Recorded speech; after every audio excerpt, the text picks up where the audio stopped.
There are more UFO sightings than ever before. Strange lights, alien life, a UFO. What lies behind this increasing number of reports? What the is that? 4 expert UFO investigators are hunting down the truth. Maureen Ellsbury is a respected UFO journalist. I've studied literally thousands of cases, and most have rational explanations. Mike Barra is an experienced aeronautics engineer. Before I believe in flying saucers, I'm going to need hard physical evidence. The other 2 investigators believe that aliens are already here. Daryl Sims is a private investigator and ex-CIA. I was abducted by aliens. I think they're a force for evil. And Stephen Jones claims to have had contact with extraterrestrials. ETs are walking down the main street right now.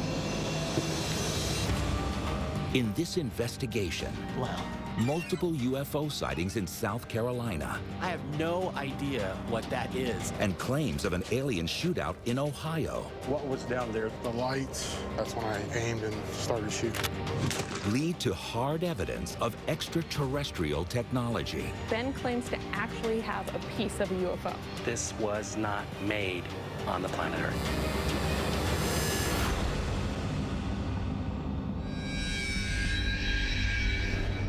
Myrtle Beach, South Carolina. Recently, there have been over 190 UFO sightings reported over the ocean.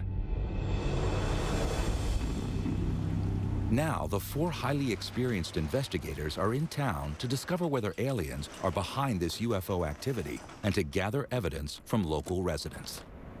UFO journalist Maureen Ellsbury has background information on the sightings. So we're talking about these lights over Myrtle Beach, which have been reported along the Grand Strand for over 50 years.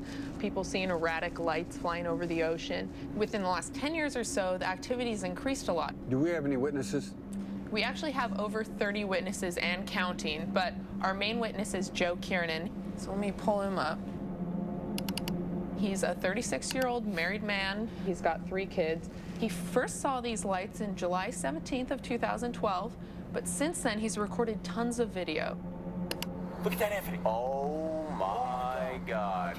Look how bright that one just got. I got it. It's glowing right now. That's it. Oh, it's fading out. I can't get it on here anymore. Honestly, my gut is telling me that this is military activity and we can probably explain all of this stuff away. Mike, you are so quick to take that route, man. This is a really interesting case, really exciting. This is a close encounter case, something really important. In addition, I'd also like to see if there's any abduction reports in connection with these lights. We need to get out there. I've arranged to meet Joe at North Myrtle Beach, which is the location of his sightings. All right, team, let's go find them. Come on.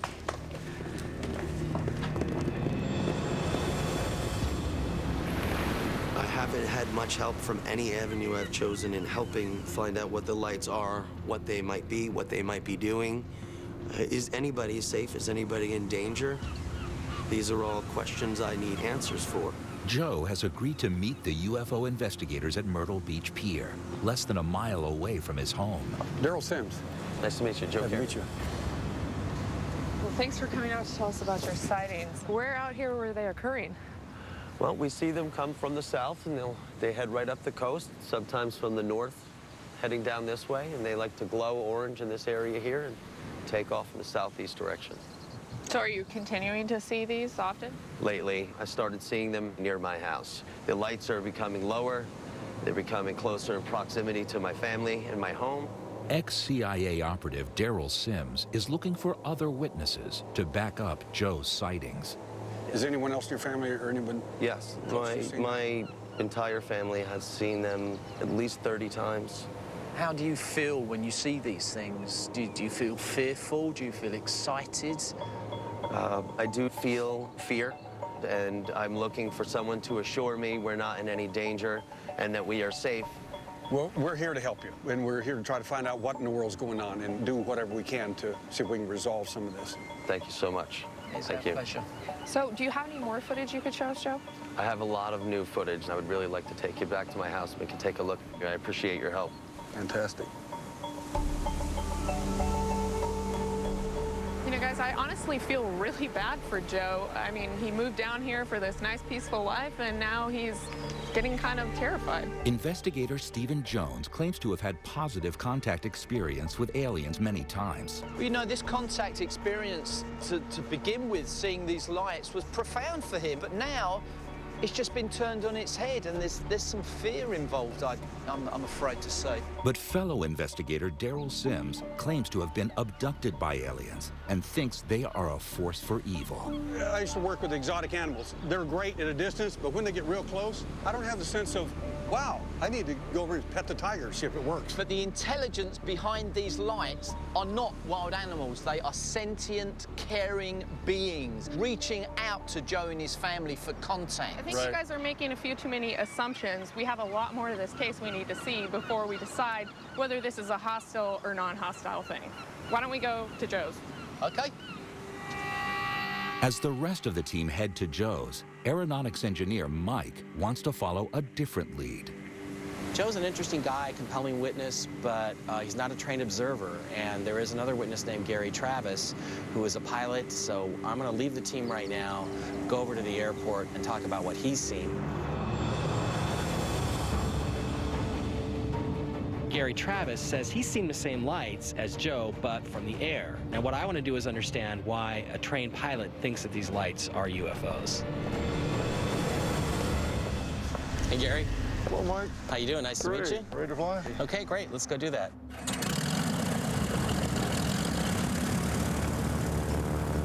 So how many years you been flying, Gary?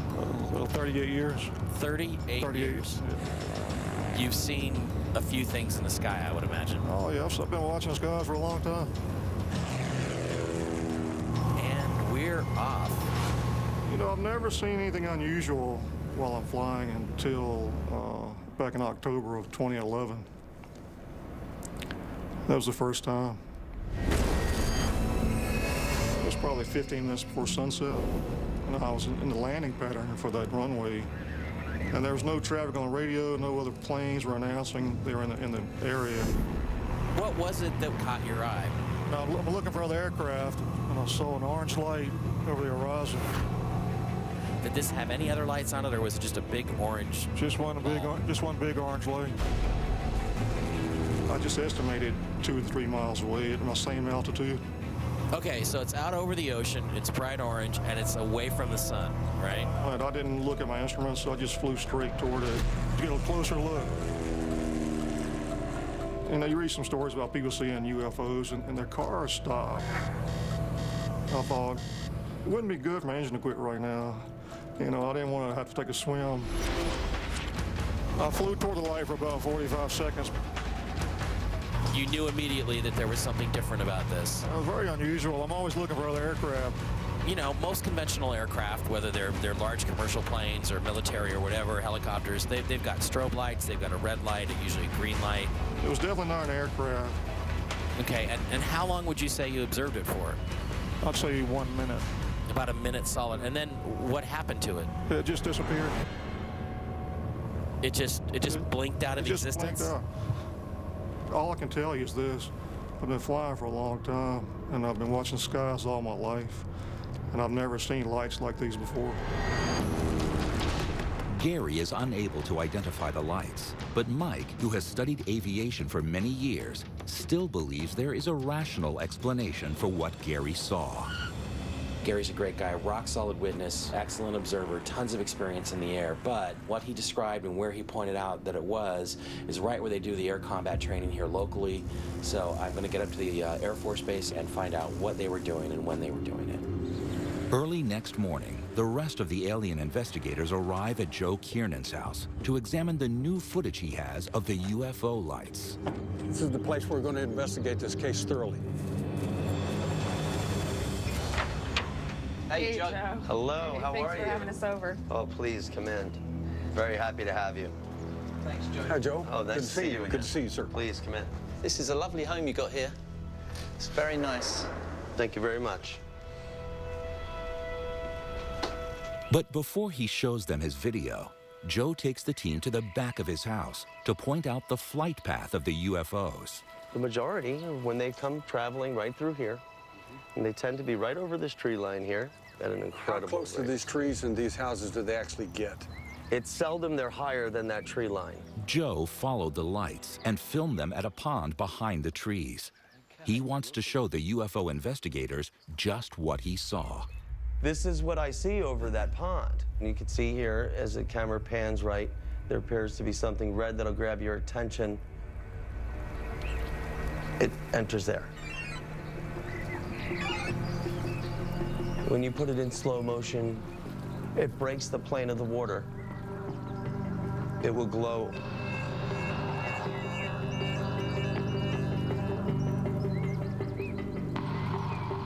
And it enters there. Wow. That's gone below the water? Yes. Wow.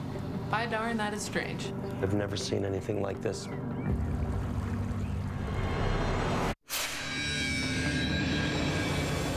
Four expert investigators are in Myrtle Beach, South Carolina, where multiple UFOs have been sighted over the ocean.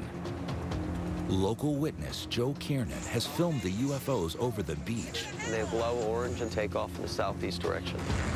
And pilot Gary Travis has seen the same lights from a different angle. I saw an orange light over the horizon. But now, Joe Kiernan is showing the investigators new footage of the UFOs in a pond behind his house.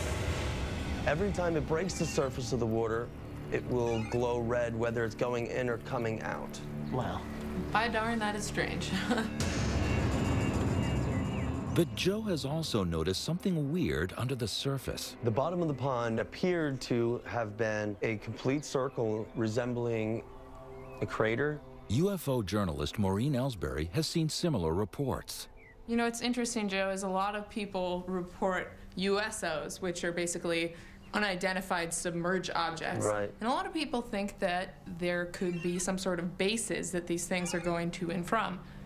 I'm really interested to get out to this lake and try and figure out what the heck's going on there. As soon as I cross into that area on my way to the pond, the uncomfortable anxiety does begin.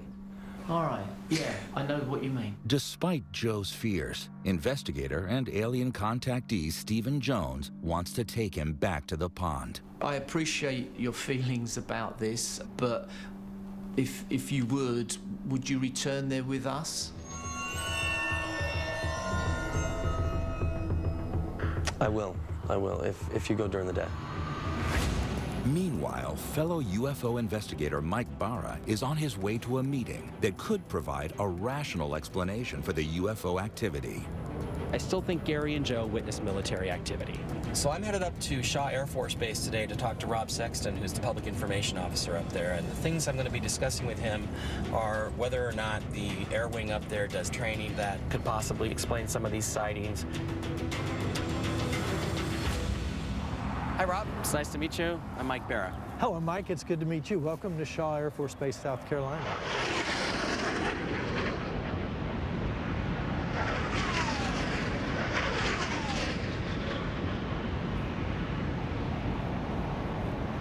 It's really cool.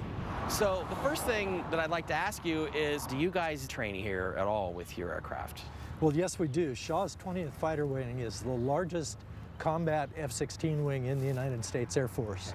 Okay. We train over the ocean, off Myrtle Beach, all the time. And because it is combat training, our aircraft do eject flares. Do you ever do training exercises over land, over populated areas? Yes, it could occur over land as well. Would you happen to have a schedule of the weeks in the last, say, 6 months that you guys Actually, have done? I looked into that, and so I'm able to provide you a schedule of the weeks that we did night fly in 2012. Okay, that's fantastic, and we'll be able to compare that with the sightings that we have. I think the case to be made that these are flares is pretty strong. That evening, Mike meets with Joe at Myrtle Beach. Mike's devised an experiment he believes will prove to Joe that what he's seeing are military flares, not UFOs. We usually set up and film in this area here. Oh, okay. Right along the dunes here. Mike is using a distress flare to simulate the signature of a military decoy flare. They are parachute flares. They're going to go up about 1,100 feet into the air, and you brought your camera, the same camera you've been using to record this stuff. Fantastic. I'm very excited to do this. Very excited. Great, let's get to it. Let's do it. Cameras ready? I'm ready to roll. All right, let's go.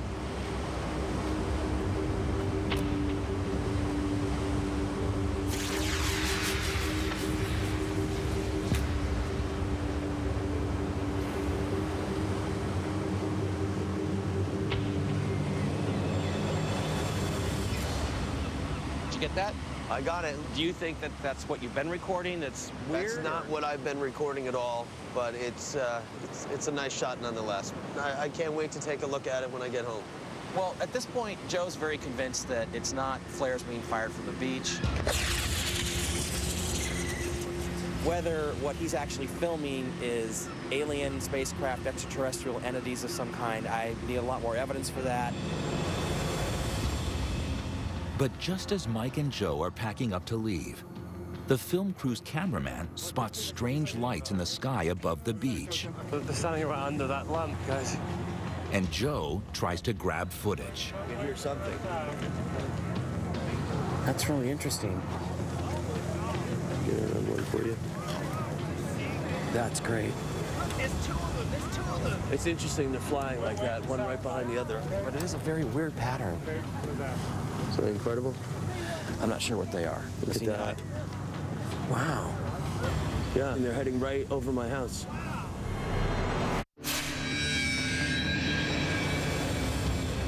The alien investigators are at UFO hotspot Myrtle Beach, South Carolina. Hello, how are you? Witness Joe Kiernan has shown the team his videos of UFOs near his house. Wow. Investigator Mike Barra's test to prove Joe was seeing military flares has failed to convince him. That's not what I've been recording at all. But now they're in the middle of a real UFO encounter. I have no idea what I'm looking at. Something incredible? Wow. They're moving too slowly to be aircraft or any kind of jets.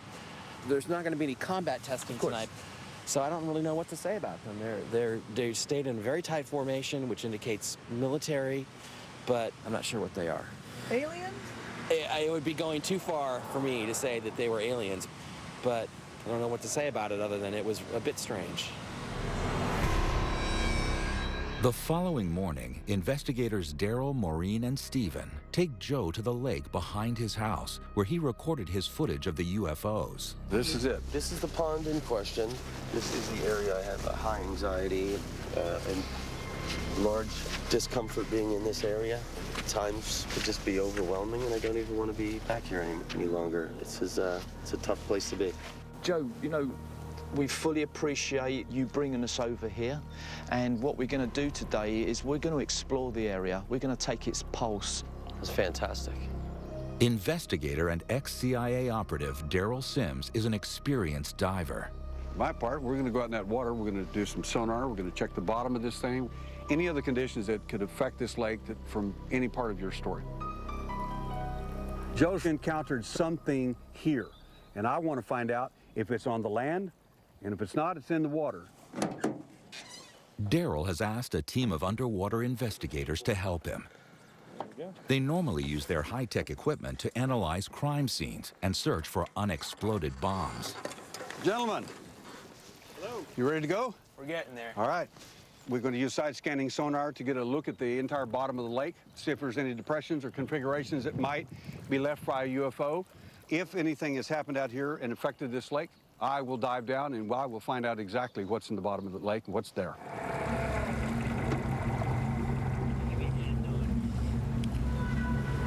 I want to check everything that's out here that's an anomaly. I don't care what it is. Joe told Daryl and the team that he thought there was a crater on the lake floor.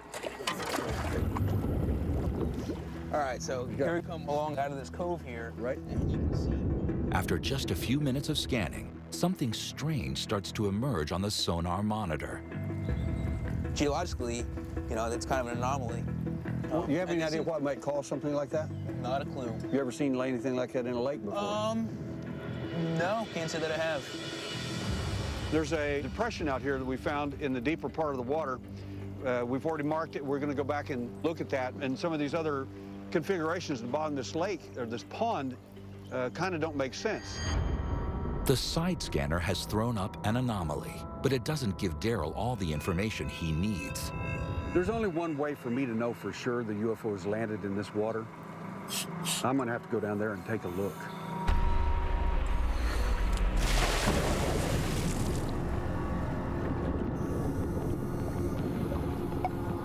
Daryl is using an underwater camera to relay pictures to Joe and the team on the boat.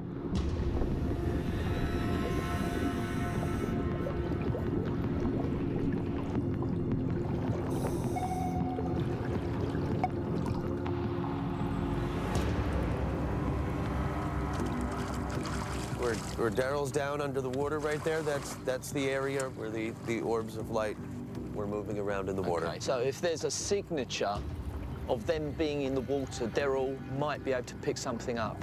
After more than an hour, Daryl finally emerges with his findings. The fact is that this lake is crystal clear, nothing grows here. That's really odd, because everything around here is infested with alligators and every kind of biology you can imagine. There is absolutely nothing living in here. Absolutely nothing in this water, and I'm baffled as to why. The UFO investigators regroup to discuss the latest findings. Both Daryl and Stephen claim to have first-hand knowledge of aliens. They suspect Joe may be subconsciously withholding information. I believe his close encounters are more than just seeing lights. Here's the point. Something profound happened to Joe at the lake area. That's why he has this huge reticence to go there. I believe that Joe has had an encounter with the pilots that are flying these lights.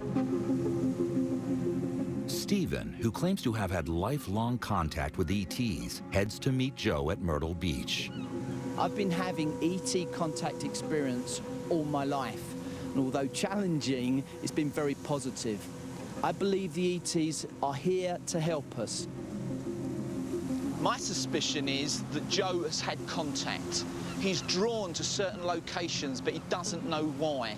And in my experience, my particular experience, and other people that I've spoken to, this is because he has had some direct contact. Hey, Joe. How's it going? Good, how you been? I'm good, I'm good. So you've seen these lights in a few locations now, but as I believe it, you feel there's like a reluctance in your heart to return to certain locations. Why do you think that is? There are particular locations that do have an overwhelming discomfort when I do try to enter them at certain times. In my experience, as somebody who's had very direct contact, would it be outrageous of me to suggest that you might have had more of a contact experience in these events than you remember? I wouldn't consider that outrageous, because I haven't been able to find out what they are in any capacity. It's been a tough road all by myself. I've had to act particular ways. You feel that their presence is connected with your presence? Yes, I feel there is a message that I'm missing. Whatever it is, these sentient beings have touched our lives. This is real. This is happening every single day to millions of people around the world, and we recognize each other. Joe, you know, I just want to say that meeting you has been an absolute pleasure. It just fills my heart with joy to meet another me that is having this sort of experience. So, Joe, thank you so much. Pleasure's all mine, Steve. Pleasure. To investigate the increased sightings of UFOs over Myrtle Beach, the investigators watched footage. That is strange. Wow. Talked to eyewitnesses. I saw an orange light over the horizon. And saw UFOs themselves. Wow. I'm not sure what they are. Now the UFO investigators meet to discuss their findings. Guys, we were right. Joe admits he's had close contact with the ETs. I just hope he can get over his fear. That's pretty amazing. That means that there's a pattern here. Some of these lights may mean that people are having extraterrestrial contact. Yeah, when you say pattern, the first thing I go back to is the lights that we saw on the beach when we were down shooting flares. I mean, I have never seen aircraft like that before, and I really can't explain them. But Daryl, who claims to have been abducted by aliens, believes he knows exactly what the UFO sightings mean. Well, maybe I can give you some help there. When lights get close to people like that, it's usually contact. When they get super close, it's abduction. I can go back to my own experience and I can tell you it was awful. And I have another case of UFO lights I think we should investigate, and this time it involves a father and son. And I think it may really help us try to find out what the extraterrestrial motive actually is. Let's go. The UFO investigators travel to Hopewell, Ohio, where recent UFO sightings have led to allegations of alien abduction.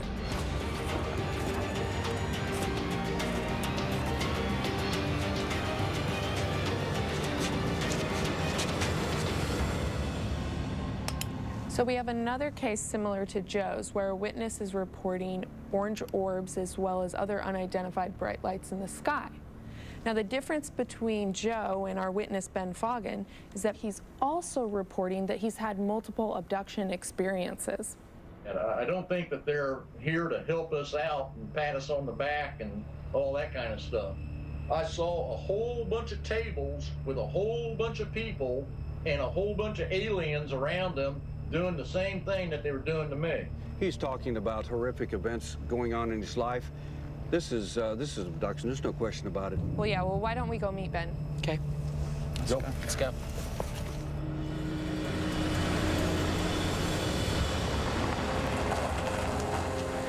The investigators head to meet Ben, who claims that UFO lights, similar to those seen at Myrtle Beach, led to his abduction.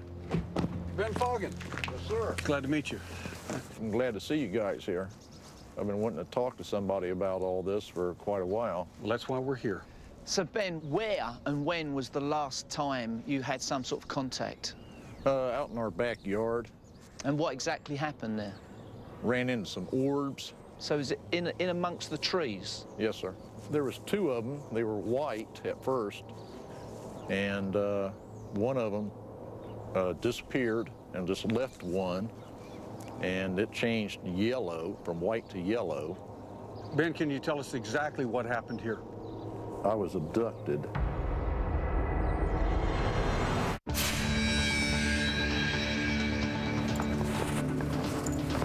The alien investigators are looking for a link between sightings of UFO lights and ET abduction. In South Carolina, witness Joe Kiernan felt threatened by orb-shaped lights. I'm looking for someone to assure me we're not in any danger. Then investigator Mike Barra witnessed them for himself. I don't know what to say about it other than it was strange. Now they are in Hopewell, Ohio, where eyewitness Ben Foggin claims similar UFO lights led to his abduction. I was abducted.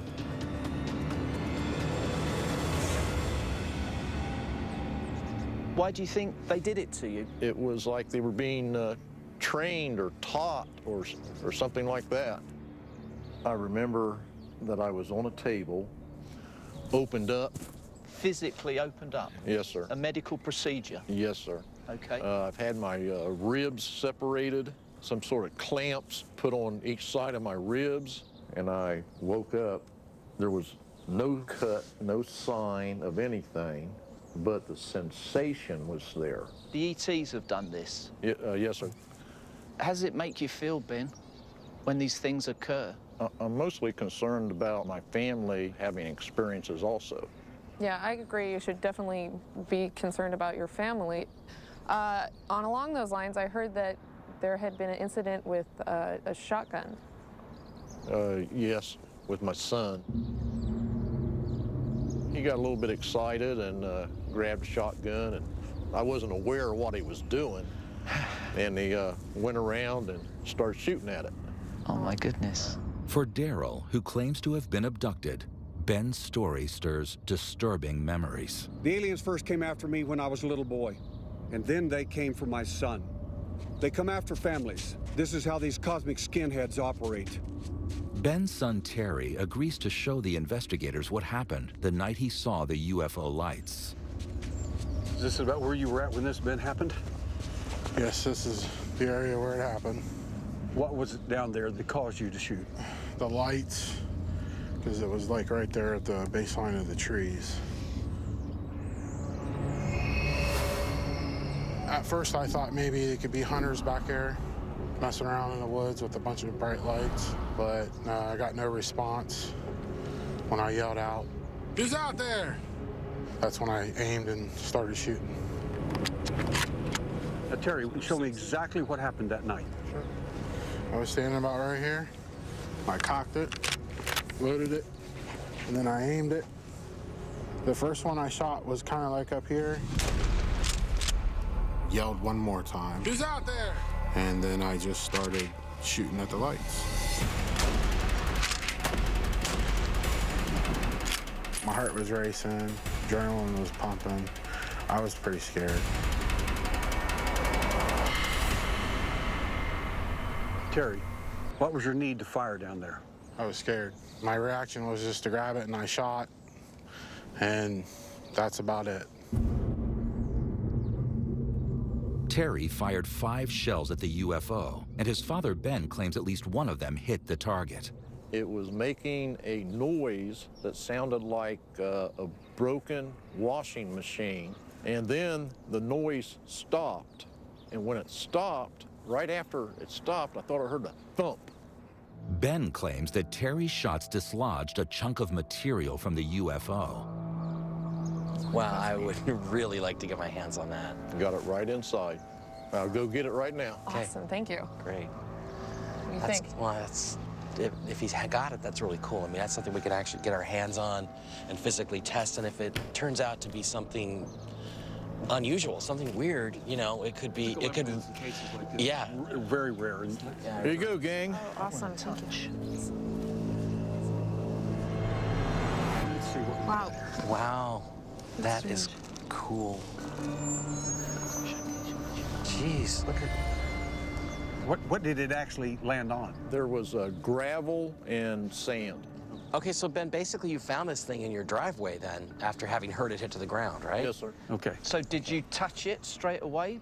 I bent down to pick it up, and when I touched it, it was hot. Ben, if it's okay with your permission, we would like to take it to a lab for some testing. You bet. Ben, I'd like to take Stephen, if you don't mind, and we'd like to go out to the driveway and look at the area and check it for radiation for a number of different tests we'd like to do. Sure. Good man. All right, well, we'll see you guys later. All right. Yeah, I'll see you later. Have fun. Okay, good deal. Maureen and Mike may have their hands on a fragment of the mysterious orb-like UFOs that Ben claims have been plaguing him and his family. They head to a lab to have the material analyzed by expert scientists. Hi there. Hi, Maureen. Nice to meet you. Nice to meet you, Maureen. Hi, I'm Mike Barra. Hi, Mike. Nice to meet you. Phyllis. Mike, nice to meet you, Nick. So here's the sample that we've been given from Ben Foggins. The first test is to see if fragments embedded in the material are from Ben's driveway, where he claims it fell. With this spatula, I'll try to get into some of the crevices and get enough material out to get a spectrum. There's plenty there. Okay. Oh, isn't that interesting?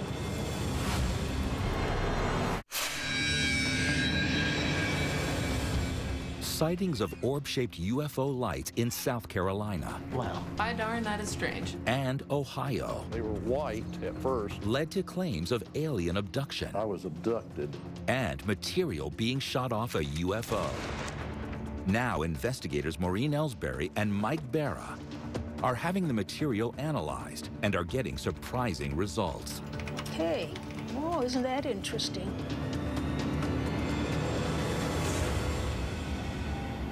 Right here is a little bit of silicate from the dirt in the driveway. Typical limestone gravel is used in Ohio for... Yeah, a typical driveway. So that can confirm that it was actually in his driveway. Yeah. The traces of dirt found on the material back up Ben's story of a lump of hot metal landing in his driveway. But more tests must be done before Mike and Maureen will find out what the material is made of and where it came from. Yeah, do you think you could call me with the results? Certainly will. Great. I'm really excited to figure out what this is. As Mike and Maureen wait for the lab results, Daryl and Stephen are back at the site of the shooting. They want to carry out tests of their own. Alrighty. Very good. Daryl has a theory that UFOs become radioactive as they travel through space, and that they can leave a signature of radiation where they land that can be detected by using a Geiger counter. When you push this button, it'll set it on. Now, the little clicking you're hearing occasionally, that's normal background radiation. That's nothing to worry about. Nothing whatsoever. The higher the levels of radiation, the more clicks the detector will emit. Hey, Daryl, have you picked up anything yet? Nothing, no signature yet. Nothing on the trees, nothing on the ground. Okay, can you go down to the exact location where the craft was sighted? Keep on going.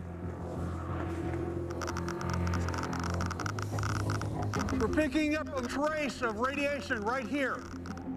That's more than background, yeah? It's more than that. Okay, what's happening now is Daryl is in the direct location where the craft was spotted.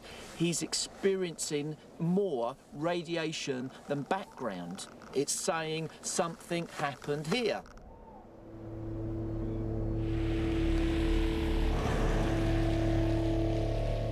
As night falls, Mike and Maureen finally get the call from the lab.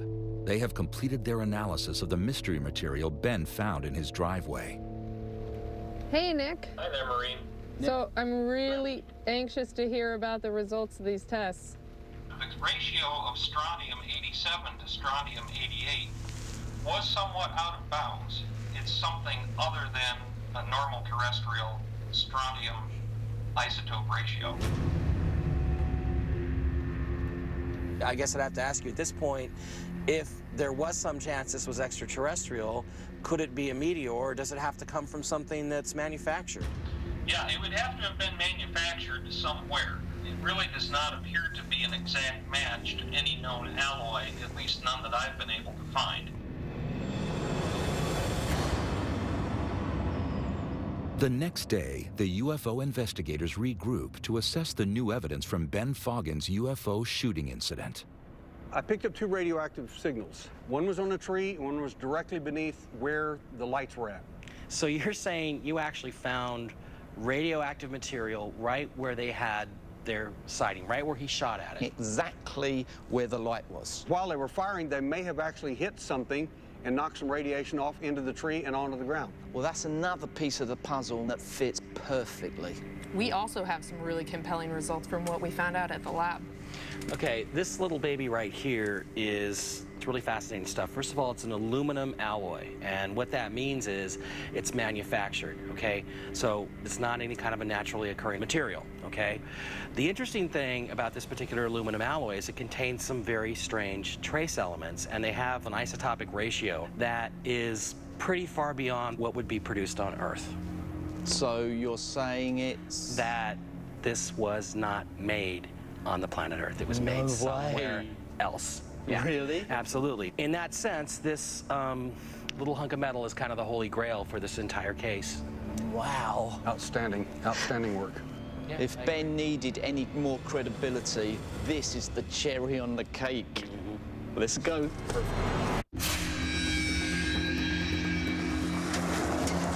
The UFO investigators have uncovered mounting evidence that orb-shaped UFO lights may be alien craft. Wow. By darn, that is strange. Multiple eyewitness accounts in Myrtle Beach. I saw an orange light over the horizon. The lights are coming closer in proximity to my family.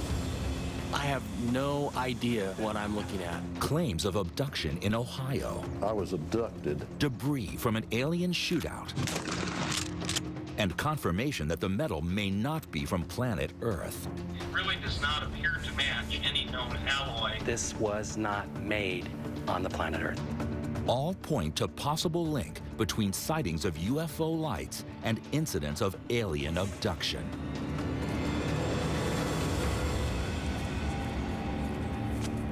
The team meet with Ben Foggin to reveal their findings. Good, my friend. Ben. How y'all doing? Good, good. Really good. Thank you for loaning us your metal. We took it to the lab for analysis, and from the tests that were done, it came back saying that this was quite an unusual aluminum alloy. This object is definitely two things. It's manufactured, and it had to have been manufactured somewhere else because the tests indicate that it could be of extraterrestrial origin. But I'm sure you're not surprised by the unusual qualities of this metal. I know where it came from. How do you feel now, Ben? Does it feel better that you've shared your experience with us? Yes, I feel for people that's going through the same thing to help them along. Yeah, that's important, I think, Ben. Ben, this will help thousands and thousands of people. The fact is that these entities, in my view, are not here to save the planet, fix the ozone hole, or do anything like that. We're never going to know the truth unless people like you come forward and show their evidence. Then that allows us to put together a pattern and find out exactly who they are and what they're doing. Thank you.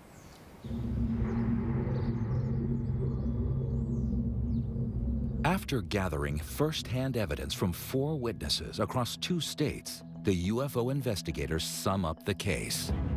You know, for years people have been separating UFO sightings to abduction cases, and now we have evidence that those are linked. You know, and now we're having a rise in sightings. I think we're going to get a rise in abduction cases as well. Well, that really troubles me. The alien's not here for our benefit, and that's not really any good at all. Yeah, but Daryl, you know I disagree with you, man, and I just feel that if Ben and Joe can, you know, dig deep and find some inner strength, they'll know that this is not a threat. All this stuff aside about abductions, what amazes me is that we go from a case where I think we really don't have much physical evidence to a place where I'm actually holding something in my hand that probably came from somewhere else. And that's just like, I don't know, it's bizarre, it's thrilling. If that's the case, Stephen, I hope you're right, and I hope the reason is they're up to good. Let's go. With more UFO sightings than ever before, who is safe from alien abduction? Find out next time on Uncovering Aliens.